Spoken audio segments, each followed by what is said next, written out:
प्रश्न संख्या 1, Q को संतुष्ट करने वाली शर्तों को लिखें ताकि परिमेय संख्या P/Q का दशमलव प्रसार अशांत आवर्ती हो। जैसा कि हम जानते हैं, परिमेय संख्या को P/Q के रूप में लिखा जा सकता है। माना हम P/Q के रूप में 1/2 को ले लें। अब हम 2 का भाग अगर 1 में देते हैं तो इस तरह से हमारे पास भागफल आता है 0.5 यानी 0.5। तो यहाँ पर हमने देखा कि भागफल में दशमलव का प्रसार रुक गया है या शांत है। तो इस प्रकार के दशमलव प्रसार को हम शांत दशमलव कहते हैं। गौर करने वाली बात यह है कि यहाँ Q के स्थान पर 2 है। अब हम P/Q के रूप में 1/3 को ले लेते हैं। तो देखते हैं कि 3 का भाग 1 में देने पर हमें क्या प्राप्त होता है।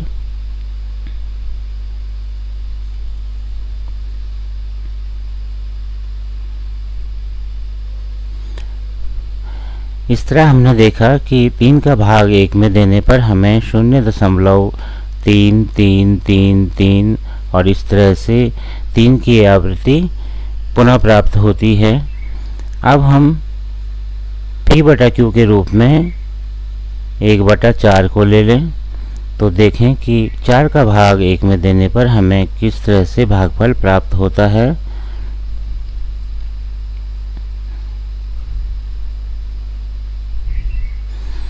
तो भागफल के रूप में हमें 0.25 की प्राप्ति हुई है, जो कि एक शांत दशमलव प्रसार है। पुनः हम P/Q के रूप में 1/5 को ले लेते हैं। अब देखते हैं कि 5 का भाग 1 में देने पर हमें क्या प्राप्त होता है। 5 का भाग 1 में देने पर हमें 0.2 प्राप्त होता है, जो कि एक शांत दशमलव प्रसार है। तो इन उदाहरणों में हमने देखा कि जब Q के स्थान पर 2 है या Q के स्थान पर 4 है या Q के स्थान पर 5 है तो हमें शांत दशमलव प्रसार प्राप्त होता है, और जब Q के स्थान पर 3 है तो हमें अशांत आवर्ती दशमलव प्रसार प्राप्त होता है। इस तरह से हम कह सकते हैं कि Q के अभाज्य गुणनखंड जब 2 की घात m या 5 की घात n के रूप में हो तब तो दशमलव प्रसार शांत होता है, और यदि परिमेय संख्या का हर Q के अभाज्य गुणनखंड 2 की घात m गुणा 5 की घात n के अतिरिक्त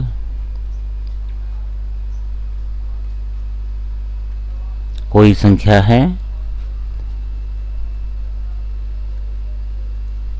तो दशमलव प्रसार अशांत व आवर्ती होता है।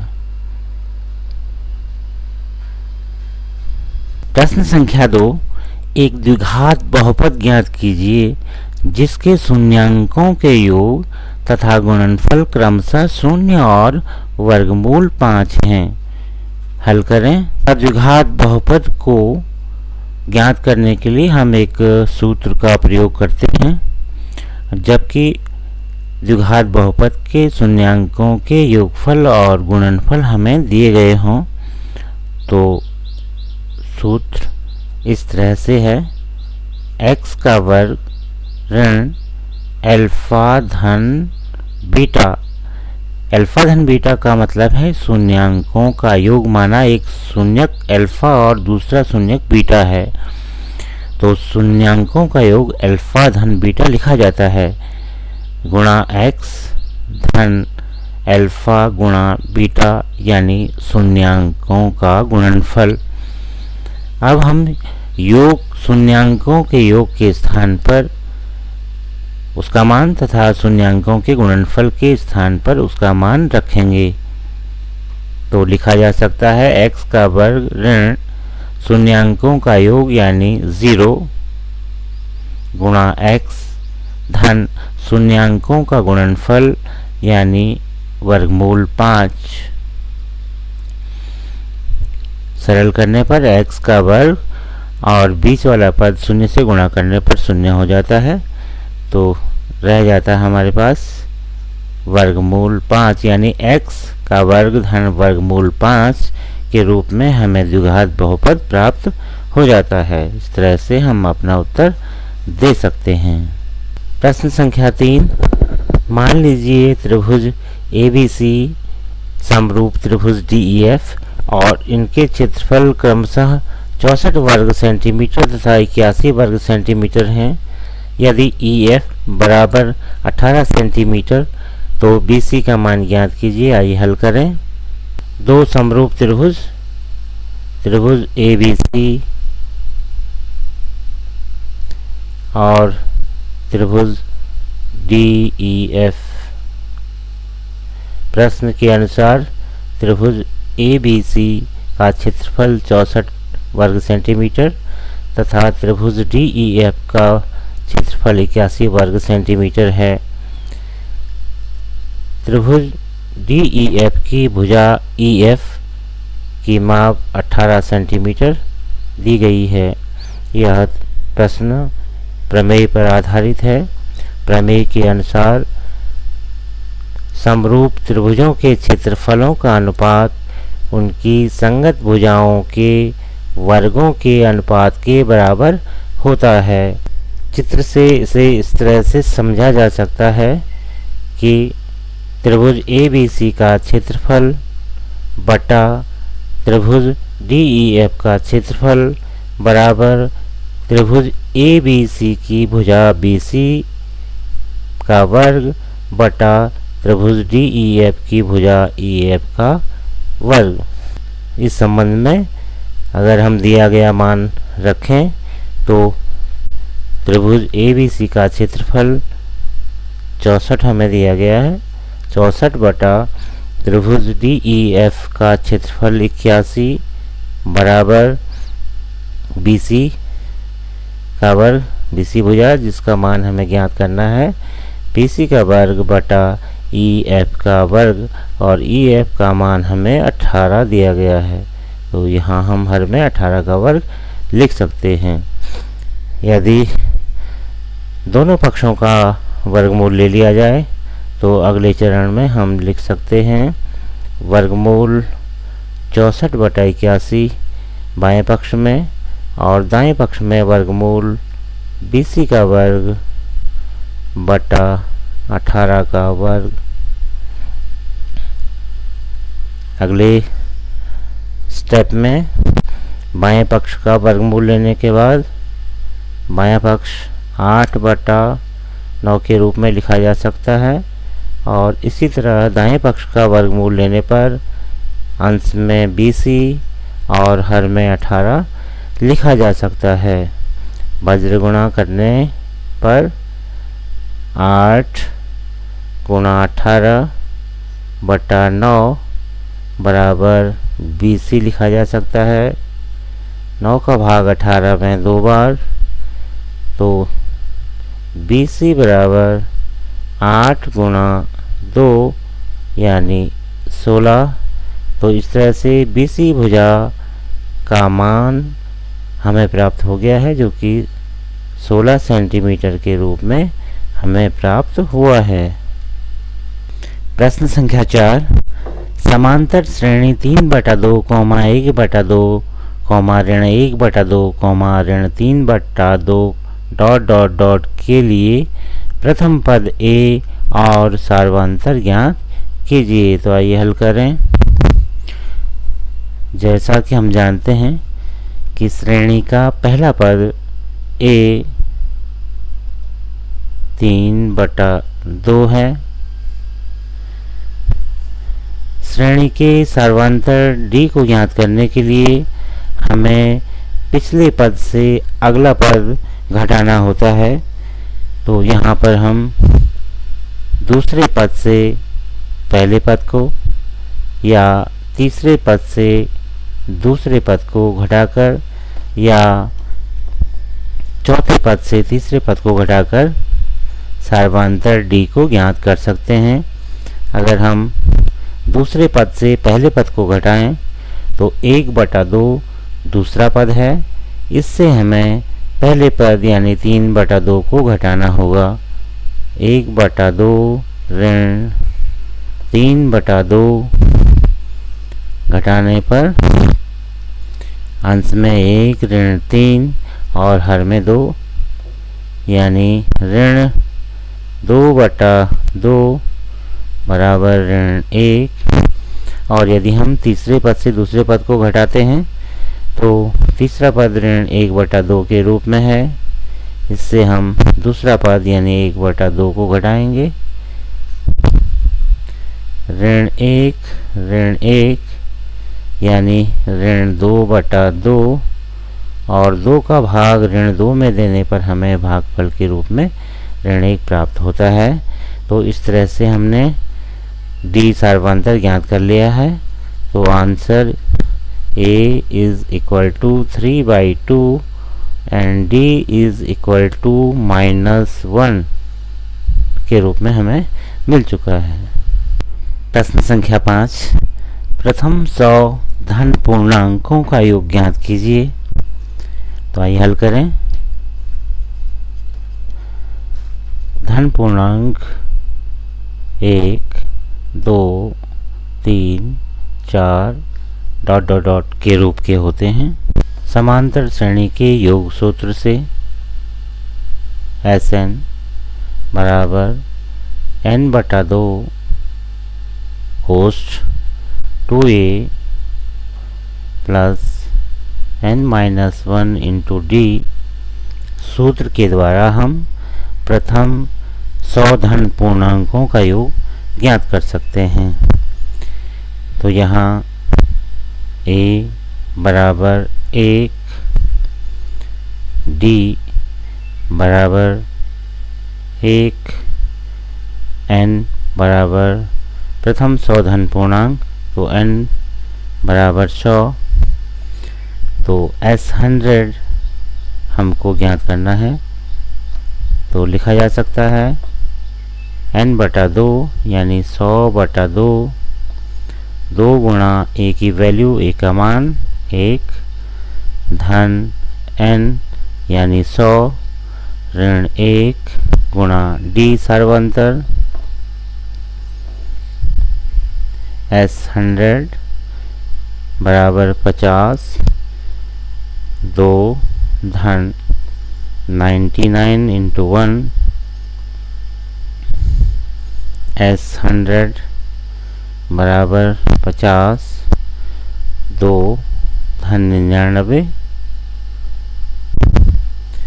S100 बराबर 50 गुणा 101 101।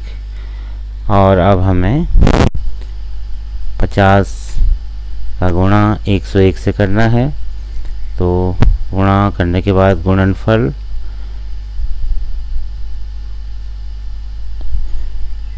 5050 के रूप में हमारे पास आता है। प्रश्न संख्या 6 दिया है tan थीटा बराबर 1/वर्गमूल 5। तो cosec स्क्वायर थीटा ऋण sec स्क्वायर थीटा बटा cosec स्क्वायर थीटा धन sec स्क्वायर थीटा का मान ज्ञात कीजिए।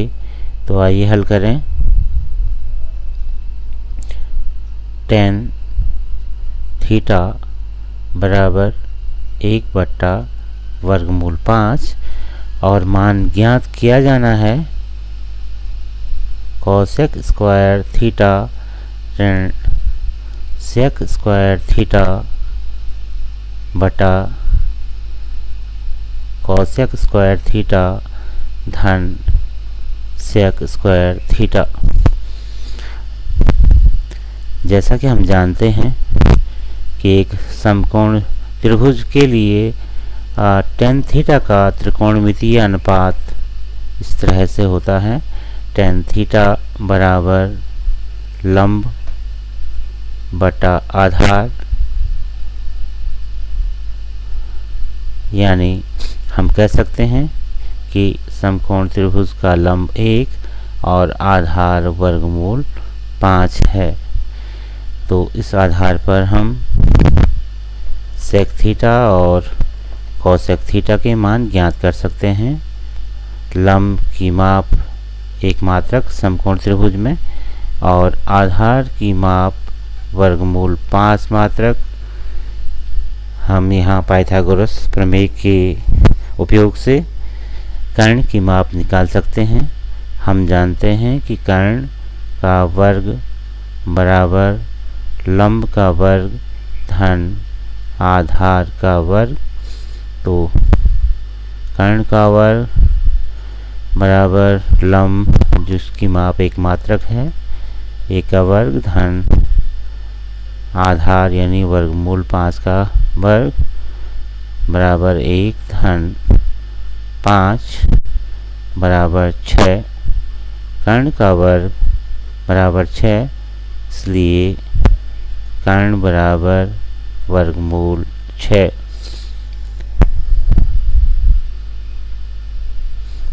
अब हम यहाँ कोसेक थीटा का मान ज्ञात कर सकते हैं।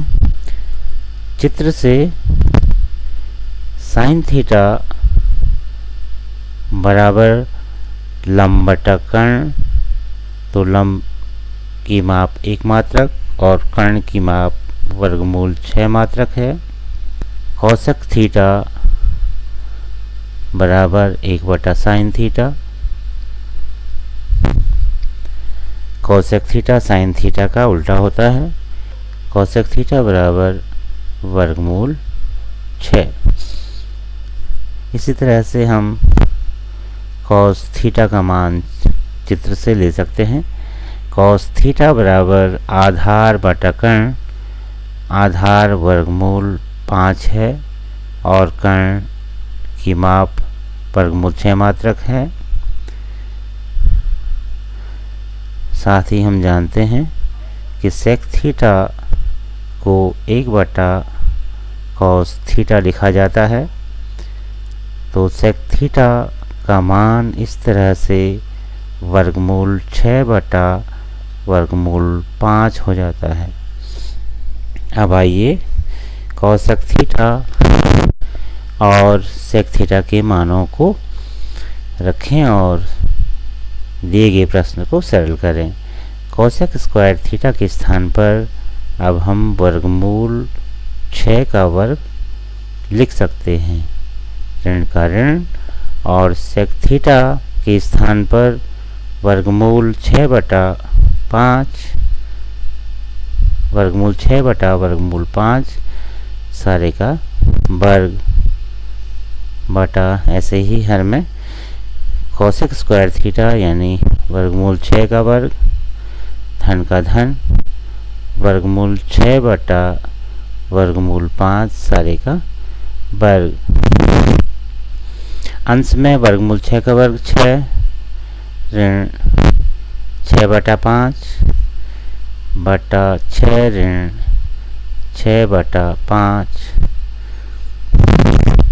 या इसे हम लिख सकते हैं हल करने के पश्चात 30 ऋण 6 बटा 5 सारे का बटा 30 धन 6 बटा 5, और अंश में 30 से 6 घटाने पर हमें 24 प्राप्त होता है। 24 बटा 5 सारे का बटा 30 धन 6 36 बटा 5, या इसे इस तरह से लिखा जा सकता है 24 बटा 5 गुणा 5 बटा 36। भाग के स्थान पर गुणा बनाने के बाद हमें हर को पलट करके लिखना होता है। अब यहाँ अंश और हर में 5 से हम भाग दे सकते हैं, तो हमारे पास जो शेष रहता है वो 24 बटा 36 के रूप में रहता है। अंश और हर में 2 से अगर भाग दिया जाए तो हर में 18 और अंश में 12 शेष रहता है। फिर से अंश और हर में हम 3 का भाग दे सकते हैं। 3 चौके 18 और 3 चौकों 12, 4/6 के रूप में। फिर से हम अंश और हर में 2 से भाग दे सकते हैं। 2 3 6 और 2 दूने 4। तो हमें अंत में 2/3 के रूप में मान प्राप्त हो जाता है। यही इस प्रश्न का आंसर होगा। प्रश्न संख्या 7, एक गोले की त्रिज्या 8 सेंटीमीटर है, उसका वक्र पृष्ठ का क्षेत्रफल ज्ञात कीजिए। आइए हल करें। हमें दिया गया है गोले की त्रिज्या बराबर 8 सेंटीमीटर और हमें ज्ञात करना है गोले के वक्र पृष्ठ का क्षेत्रफल। हम जानते हैं कि गोले के वक्र पृष्ठ का क्षेत्रफल को ज्ञात करने के लिए जो सूत्र उपयोग में लाया जाता है वो 4πr² है। सूत्र में हम पाई के मान को रखते हुए और साथ में त्रिज्या जो कि 8 सेंटीमीटर हमें दी गई है, त्रिज्या का मान रखेंगे और सरल करेंगे। तो 22 × 4 यानी 88 और 8 × 8 यानी 64। 88 × 64/7 के रूप में हमें मिल जाता है। 88 और 64 को गुणा करेंगे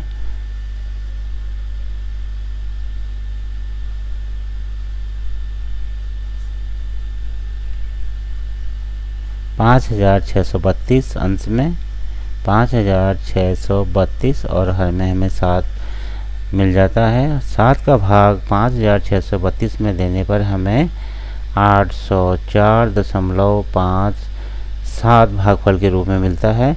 इस तरह से हमारा जो उत्तर आया है वो 804.57 वर्ग सेंटीमीटर के रूप में आया है।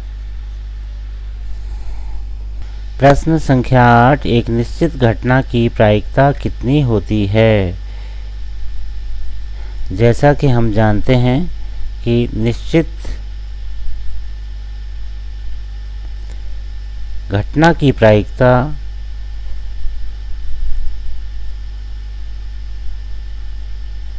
सदैव 1 होती है।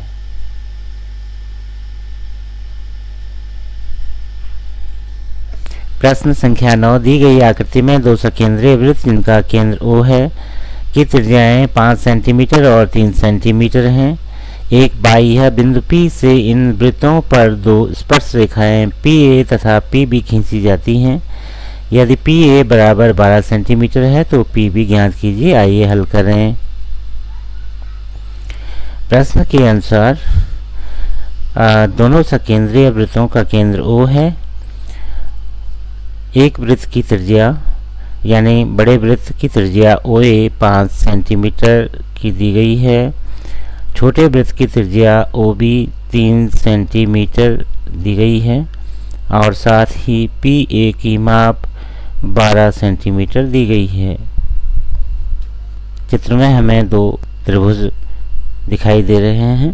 पहला त्रिभुज PAO का कोण A 90 अंश है।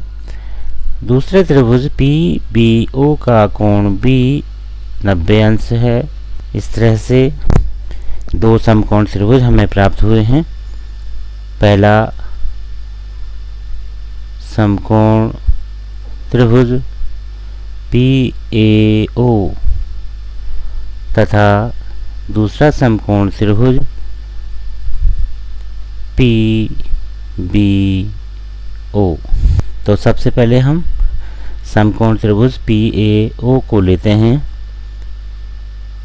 समकोण त्रिभुज PAO से समकोण त्रिभुज PAO में PA लंब, OA आधार और PO भुजा कर्ण कहलाएगी। तो कर्ण की माप हम इस त्रिभुज में निकाल सकते हैं। हम जानते हैं कि कर्ण का वर्ग बराबर लंब का वर्ग धन आधार का वर्ग। पाइथागोरस प्रमेय से कर्ण का वर्ग बराबर लंब का वर्ग धन आधार का वर्ग। तो कर्ण यानी PO का वर्ग बराबर लंब 12 का वर्ग और धन आधार 5 का वर्ग PO का वर्ग बराबर 144 धन 25, दोनों का जोड़ 169 के रूप में हमें प्राप्त होता है। दोनों पक्षों का वर्गमूल लेंगे तो बाएं पक्ष में PO तथा दाएं पक्ष में 169 का वर्गमूल यानी 13 सेंटीमीटर। तो PO की जो माप हमें मिली है वो मिली है 13 सेंटीमीटर। PO इस समकोण त्रिभुज का कर्ण है। अब दूसरे समकोण त्रिभुज PBO से दूसरे समकोण त्रिभुज PBO को हम लेते हैं। यहाँ हमने PB की माप बतानी है। PB लंब है, OB आधार और PO कर्ण है। तो PB यानी लंब का वर्ग बराबर कर्ण का वर्ग ऋण आधार का वर्ग, पाइथागोरस प्रमेय से लंब का वर्ग बराबर कर्ण का वर्ग ऋण आधार का वर्ग।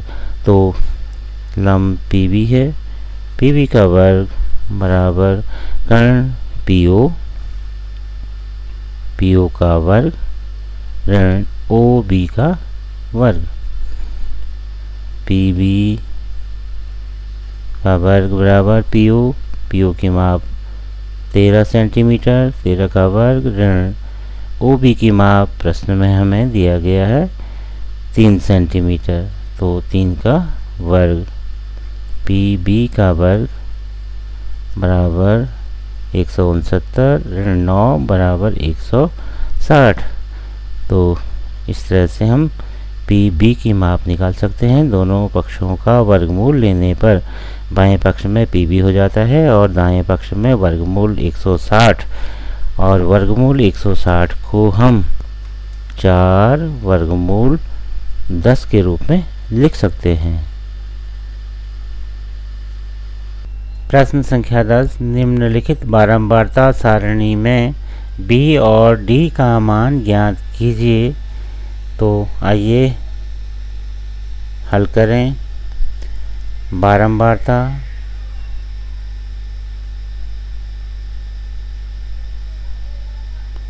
और संचयी बारंबारता के कॉलम बना लें।